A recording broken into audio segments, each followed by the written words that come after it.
السلام علیکم ورحمۃ اللہ وبرکاتہ۔ اعوذ باللہ من الشیطان الرجیم، بسم اللہ الرحمن الرحیم۔ اذا السماء انفطرت واذا الکواکب انتثرت واذا البحار فجرت واذا القبور بعثرت علمت نفس ما قدمت واخرت۔ صدق اللہ العلی العظیم۔ رب اشرح لی صدری ویسر لی امری واحلل عقدۃ من لسانی یفقہوا قولی۔ جب آسمان پھٹ جائے گا اور جب تارے بکھر جائیں گے اور جب سمندر پھاڑ دیے جائیں گے اور جب قبریں کھول دی جائیں گی، اس وقت ہر شخص کو اس کا اگلا پچھلا سب کیا دھرا معلوم ہو جائے گا۔ صدق اللہ العلی العظیم۔ معزز حاضرین، سورہ الانفطار کی ابتدائی 5 آیتیں ہیں جس کی تلاوت اور ترجمانی ابھی ہم نے سماعت فرمائی ہے۔ سورہ الانفطار پہلی ہی آیت کے لفظ انفطرت سے ماخوذ ہے۔ انفطار مصدر ہے جس کے معنی پھٹ جانے کے ہیں۔ اس نام کا مطلب یہ ہے کہ یہ وہ صورت ہے جس میں آسمان کے پھٹ جانے کا ذکر آیا ہے۔ اس کا زمان نزول مکی ہے اور اس کا اور سورہ تکویر کا مضمون ایک دوسرے سے نہایت مشابہ ہے۔ دونوں صورتیں قریب قریب ایک ہی زمانے میں ابتدائی دور میں مکہ معظمہ میں نازل ہوئی ہیں۔ اس کا موضوع اور مضمون آخرت ہے۔ مسند احمد، ترمذی، طبرانی اور دوسروں کی روایت ہے کہ حضرت عبداللہ بن عمر رضی اللہ نے رسول اللہ صلی اللہ علیہ وسلم کا یہ ارشاد بیان کیا: من سرہ ان ینظر الی یوم القیامت کان رائی عین فلیقرأ اذا الشمس کورت واذا السماء انفطرت واذا السماء انشقت۔ جو شخص چاہتا ہو کہ روز قیامت کو اس طرح دیکھ لے جیسے آنکھوں سے دیکھا جاتا ہے، تو وہ سورہ تکویر اور سورہ انفطار اور سورہ انشقاق کو پڑھ لے۔ یہ حدیث بار بار ہمارے سامنے آتی ہے۔ اس مناسبت سے قیامت کے مناظر کا تذکرہ ان تینوں صورتوں میں لیا گیا ہے۔ الحمدللہ سورہ تکویر کا ہم نے مطالعہ کیا، سورہ انشقاق کا کیا، ابھی سورہ انفطار کا ہم الحمدللہ کر رہے ہیں۔ اس سے واضح ہو جائے گا کہ کتنا بھیانک وہ منظر ہوگا اور انسان کو اس سے کتنا اس سے سبق لینا چاہیے، خوف خدا پیدا ہونا چاہیے، ایمان بڑھنا چاہیے اور عمل صالح بڑھنا چاہیے اور توبہ استغفار اللہ سے کرتے رہنا چاہیے کہ اس دور ان حالات کے اندر اللہ سبحانہ و تعالی ہمیں اپنی امان میں رکھے، حفاظت میں رکھے، سائے میں رکھے اور تمام ان سے بچا کر رکھے۔ اس میں سب سے پہلے روز قیامت کا نقشہ کھینچا گیا ہے اور یہ بتایا گیا ہے کہ جب وہ پیش آ جائے گا تو ہر شخص کے سامنے اس کا کیا دھرا سب آ جائے گا۔ اس کے بعد انسان کو احساس دلایا گیا کہ جس رب نے تجھ کو وجود بخشا اور جس کے فضل اور کرم کی وجہ سے آج تو سب مخلوقات سے بہتر جسم اور اعضاء لیے پھرتا ہے، اس کے بارے میں یہ دھوکہ تجھے کہاں سے لگ گیا کہ وہ صرف کرم ہی کرنے والا ہے، انصاف کرنے والا نہیں ہے۔ اس کے کرم کے معنی یہ تو نہیں ہے کہ تو اس کے انصاف سے بے خوف ہو جائے۔ پھر انسان کو خبردار کیا گیا کہ تو کسی غلط فہمی میں مبتلا نہ رہے۔ تیرا پورا نامہ اعمال تیار کیا جا رہا ہے اور نہایت معتبر کاتب ہر وقت تیری تمام حرکات اور سکنات کو نوٹ کر رہے ہیں، چاہے انسان تنہائی میں کرے، اندھیرے میں کرے، جنگل میں کرے، کہیں پر بھی کرے، اس کے تمام یہ حرکات اور سکنات اور اعمال کو نوٹ کیا جا رہا ہے اور نہایت معتبر کاتب ہر وقت تیری تمام حرکات کو نوٹ کر رہے ہیں۔ آخر میں پورے زور کے ساتھ کہا گیا کہ یقیناً روز جزا برپا ہونے والا ہے جس میں نیک لوگوں کو جنت کا عیش اور بد لوگوں کو جہنم کا عذاب نصیب ہوگا۔ اس روز کوئی کسی کے کام نہ آ سکے گا۔ فیصلے کے اختیارات بالکل اللہ کے ہاتھ میں ہوں گے۔ بار بار اس کا تذکرہ کیا گیا ہے قرآن مجید کے اندر، اور بار بار انسان کو یاد دلایا گیا کہ قیامت برپا ہوگی، آخرت ہوگی، آخرت میں جن کے اعمال جیسے ہوں گے ویسے ان کو اس کا اجر ملے گا۔ جب ہمارا ربط قرآن مجید سے روزانہ اگر ہمارا رہے گا، یا جتنا ہم قریب اس سے رہیں گے، ویسے ہمارے اندر ایمان میں اضافہ ہوگا، خوف خدا پیدا ہوگا، اور پھر ہم برائیوں سے بچیں گے اور بھلائیوں کو کریں گے۔ اب اس کی تفسیر میں پہلی آیت میں فرمایا گیا ہے اذا السماء انفطرت واذا الکواکب انتثرت واذا البحار فجرت، 3 آیتیں ہیں۔ جب آسمان پھٹ جائے گا، اور جب تارے بکھر جائیں گے، اور جب سمندر پھاڑ دیے جائیں گے۔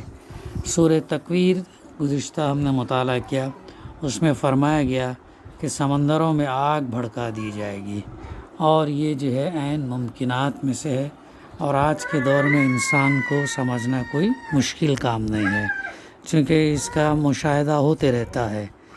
آندھرا پردیش کا سائیکلون ہو، سونامی 2006 میں جو آیا تھا، اور دوسرے ایسے حادثات دنیا میں جو سمندری طوفان وغیرہ جب یہ آتے ہیں تو لوگوں نے اس کو دیکھا ہے۔ اور یہاں فرمایا گیا ہے کہ سمندروں کو پھاڑ دیا جائے گا۔ دونوں آیتوں کو ملا کر دیکھا جائے، اور یہ بات بھی نگاہ میں رکھی جائے کہ قرآن کے روح سے قیامت کے روز ایک ایسا زبردست زلزلہ آئے گا جو کسی علاقے تک محدود نہ ہوگا، بلکہ پوری زمین بیک وقت ہلا ماری جائے گی۔ سورہ زلزال کے اندر یہ بات فرمائی گئی اذا زلزلت الارض زلزالہا، جب زمین اپنی پوری شدت کے ساتھ ہلا ڈالی جائے گی۔ صرف ایک یہ نہیں، اس زمین کا ایک حصہ نہیں، بلکہ پورے زمین کو اللہ سبحانہ و تعالیٰ جو ہے ہلا ڈالے گا۔ کتنا بھیانک منظر ہوگا۔ ہم تھوڑے سے زلزلے، تھوڑے سے سیکنڈز کے لیے جو زلزلے آتے ہیں، ان کا جو ہے جب یہ دیکھتے ہیں، مشاہدہ کرتے ہیں، تو کتنا نقصان ہوتا ہے، سیکنڈز میں ہوتا ہے، 30 سیکنڈز، 40 سیکنڈز، 1 منٹ بھی کراس نہیں کرتا، لیکن اس کے اندر کتنی تباہی، جانی، مالی، کتنا نقصان یہ ہوتا ہے۔ تو اس وقت کیسا منظر ہوگا جب اللہ سبحانہ تعالیٰ پوری زمین کو ہلا دے گا، بیک وقت ہلا دے گا، اور ہر جگہ ایسا منظر ہوگا۔ تو سمندروں کے پھٹنے اور ان میں آگ بھڑک اٹھنے کی کیفیت ہمارے سمجھ میں یہ آتی ہے کہ پہلے اس عظیم زلزلے کی وجہ سے سمندروں کی تہہ پھٹ جائے گی، اور ان کا پانی زمین کے اس اندرونی حصے میں اترنے لگے گا جہاں ہر وقت ایک بے انتہا گرم لاوا کھولتا رہتا ہے، یہ بھی ہے۔ اور پھر عین سمندریں بھڑک اٹھنا بھی کوئی ناممکنات میں سے نہیں ہے۔ پھر اس لاوے تک پہنچ کر پانی اپنے ان 2 ابتدائی اجزاء کی شکل میں تحلیل ہو جائے گا، جن میں سے ایک یعنی آکسیجن جلانے والی، اور دوسری یعنی ہائیڈروجن بھڑک اٹھنے والی ہے۔ اور یوں تحلیل اور آتش افروزی کا ایک ایسا مسلسل رد عمل، چین ری ایکشن شروع ہو جائے گا، جس سے دنیا کے تمام سمندروں میں آگ لگ جائے گی۔ یہ در مفسر لکھتے ہیں کہ ہمارا قیاس ہے، باقی صحیح علم اللہ تعالیٰ کے سوا کسی کو نہیں ہے۔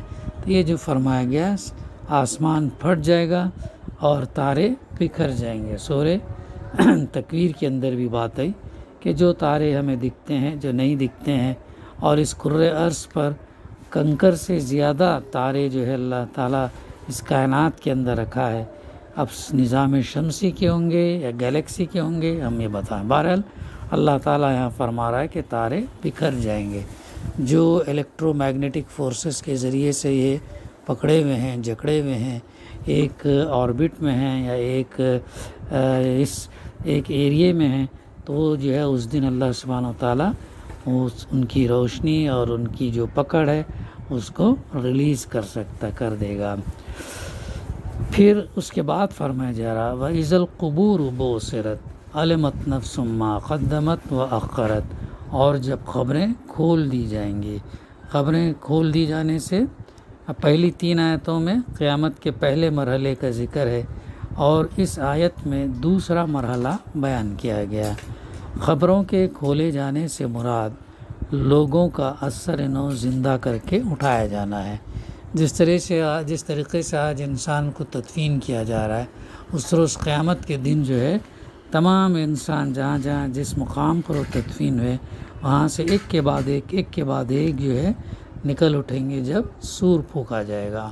روایات میں آتا ہے کہ پہلا سور جب پھونکا جائے گا تو تمام انسان، تمام چیزیں جو ہے ہلاک ہو جائیں گی، ختم ہو جائیں گی، اور پھر دوسرا جو سور جب پھونکا جائے گا جو ہے پھر انسان جو ہے قبروں میں سے نکل کر اٹھ کھڑا ہوگا، اور سور کی اس کو آواز ایسے آئے گی جیسے کوئی کان میں اس کے آواز کر رہا ہو۔ بعض روایات میں 3 سور کا تذکرہ ملتا ہے، بعض میں 2 کا تذکرہ ملتا ہے۔ تو بہرحال تمام انسان، بنی آدم سے لے کے آخری انسان کو اللہ سبحانہ و تعالیٰ جہاں کہیں بھی جس شکل میں اس کے اعضاء جہاں پر بھی پھیلے ہوئے ہو تو اللہ سبحانہ و تعالیٰ انہیں اکٹھے کرے گا۔ ایسے ہی ابھی جس شکل میں ہم ہیں ویسے ہی اللہ تعالیٰ ہم کو جمع کرے گا۔ تو یہ ہے وہ تذکرہ۔ اور پھر سورہ انشقاق اور سورہ زلزال کے اندر بھی تذکرہ ملتا ہے کہ زمین اپنے اندر کے بوجھ نکال کر باہر پھینک دے گی۔ تو یہ تذکرہ ہے۔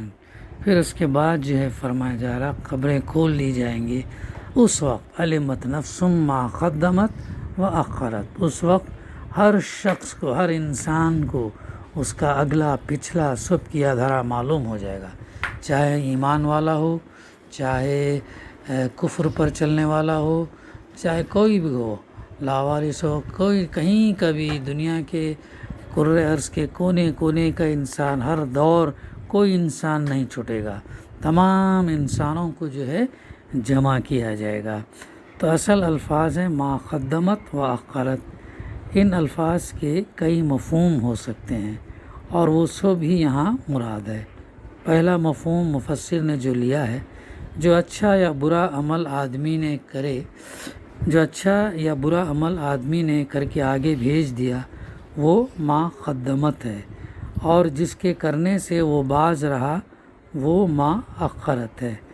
اس لحاظ سے یہ الفاظ تقریباً انگریزی زبان کے الفاظ اومیشن اور کمیشن کے ہم معنی ہیں۔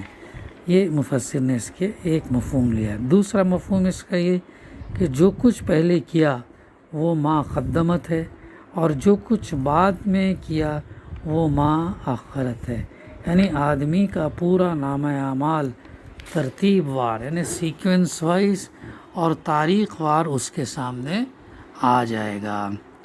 تیسرا مفہوم اس کا یہ ہے کہ جو اچھے اور برے اعمال آدمی نے اپنی زندگی میں کیے وہ ما قدمت ہیں، اور ان اعمال کے جو آثار اور نتائج وہ انسانی معاشرے میں اپنے پیچھے چھوڑ گیا وہ ما اخرت ہے۔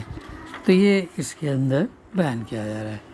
پھر اس کے بعد آیت نمبر 6 میں فرمایا جا رہا یا ایھا الانسان ما غرک بربک الکریم، اے انسان کس چیز نے تجھے اپنے اس رب کریم کی طرف سے دھوکے میں ڈال دیا۔ تمام انسانوں سے خطاب ہے، غور کرنے کی بات ہے، صرف مسلمان نہیں یا عالم دین نہیں یا جانکار نہیں، بلکہ تمام انسانوں سے اللہ تعالیٰ سوال کر رہا ہے کس چیز نے تجھے اپنے اس رب کریم یعنی اس اللہ کی طرف سے دھوکے میں ڈال دیا۔ الذی خلقک فسواک فعدلک، جس نے تجھے پیدا کیا، تخلیق جس نے پیدا کیا، فی ای صورت ما شاء رکبت، تجھے نک سک سے درست کیا، کلا بل اچھا ما شاء رکبت، پھر تجھے متناسب بنایا اور جس صورت میں چاہا تجھ کو جوڑ کر تیار کیا۔ یعنی اول تو اس محسن پروردگار کے احسان اور کرم کا تقاضا یہ تھا کہ تو شکر گزار اور احسان مند ہو کر اس کا فرما بردار بنتا، اور اس کی نافرمانی کرتے ہوئے تجھے شرم آتی، مگر تو اس دھوکے میں پڑ گیا کہ تو جو کچھ بھی بنا ہے خود ہی بن گیا ہے، اور یہ خیال تجھے کبھی نہ آیا کہ اس وجود کے بخشنے والے کا احسان مانے۔ دوسرے، تیرے رب کا یہ کرم ہے کہ دنیا میں جو کچھ تو چاہتا ہے کر گزرتا ہے، اور ایسا نہیں ہوتا کہ جو ہی تجھ سے کوئی خطا سرزد ہو وہ تجھ پر فالج گرا دے یا تیری آنکھیں اندھی کر دے یا تجھ پر بجلی گرا دے، لیکن تو نے اس کریمی کو کمزوری سمجھ لیا اور اس دھوکے میں پڑ گیا کہ تیرے خدا کی خدائی میں انصاف نام کی کوئی چیز نہیں ہے۔ بڑی اہم آیتیں ہیں یہ، جس میں ہمیں غور کرنا چاہیے کہ اللہ سبحانہ و تعالیٰ انسان کو کیسے پیدا کیا، اور جتنا انسان اپنی پیدائش پر غور کرے اور پھر نقص سے اسے درست کیا، متناسب بنایا، 2 آنکھ، 2 کان، 2 ہونٹ، زبان، قلب اور یہ تمام چیزیں جو بنائے، کتنا سسٹمیٹک اللہ سبحانہ و تعالیٰ نے بنایا، اور یہاں تک کہ اتنی اس بہترین طریقے سے بنایا کہ اس کے انگلیوں کے پور تک جو ہے دوسرے انسان سے لائنز جو ہے نہیں ملتے ہیں۔ کروڑوں انسان میں ہو سکتا ہے 1-2 ملے، لیکن اکثر کے اس میں جو ہے نہیں ملتے ہیں۔ تو اور جس صورت میں چاہا، انسان کی صورتیں بھی الگ ہیں، کروڑوں انسانوں کی صورتیں جو ہے الگ الگ، ایک جیسے ہمیں نہیں ملتے ہیں۔ تو انشاءاللہ آئندہ اس کا سلسلہ ہم جاری رکھیں گے۔ دعا ہے کہ اللہ سبحانہ و تعالی ہمیں کہنے سننے سے زیادہ عمل کرنے کی توفیق عطا فرمائے۔ ربنا تقبل منا انک انت السمیع العلیم وتب علینا انک انت التواب الرحیم۔ صلی اللہ تعالی علی خیر خلقہ وعلی آلہ وصحبہ اجمعین۔ الحمد للہ رب العالمین۔